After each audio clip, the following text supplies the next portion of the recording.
No, no, it doesn't change. It has to be the original condition of the picture. Because otherwise, then we'll have a spree of reclamations, and everybody will claim islands in the middle of the Pacific Ocean, Indian Ocean, Gulf of Mexico, etc., etc. So the deciding factor is the original condition of the picture.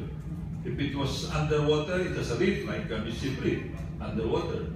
Scarborough Shoal, basically underwater with some rocks protruding. Even if you construct a 10-story building there, that's still, in the eyes of arbitration, UNCLOS, that's still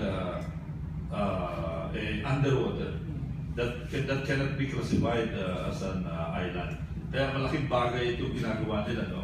Now, ito naman yung, that's why these small rocks are very important. Because the small rocks can be converted into military installations with technology, with construction capability, and there is no doubt that China has that construction capability. When we had a conference in Japan, this was last January, an international conference, we discussed the strategic triangle. This is the strategic triangle that we believe China is developing in order to control the South China Sea. The first point of the strategic triangle is already existing. That is on Woody Island in the Paracels Group. They already have an airstrip there. That is a military installation.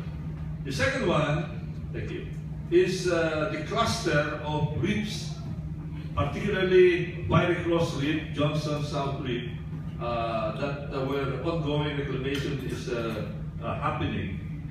And that can be used again as a military installation. That is the second point. And if they succeed in doing that, unobstructed by other powers, then they will go to the third and final corner of the triangle, is Scarborough Shoal. Now, Scarborough Shoal may look small, but you know, the area of Scarborough Shoal, the water inside Scarborough Shoal, the lagoon there, has an area which is equal to the area almost of Quezon City. Imagine Quezon City. Ilang vapor ang palagay mo ilalagay mo dun sa Commonwealth Avenue from kasamang Quezon Avenue from Welcome to Batasan and up to Fairview. Daan-daan siguro vapor ang pwede mong malagay. Ganyan kalaki ang Scarborough Shoal. So please, don't think that Scarborough Shoal is just a speck in the ocean. It is big. Ito naman, dito sa Johnson Reef, if they can use this, succeed in having an airstrip there, and deploy a J-10 or a J-11 or one of the more modern multi-role fighters, they can cover with a 1,000 nautical mile radius the entire, this is 1,000 nautical miles, the entire Philippines, almost all of Borneo, almost all of Vietnam, and of course, practically the entire South China Sea.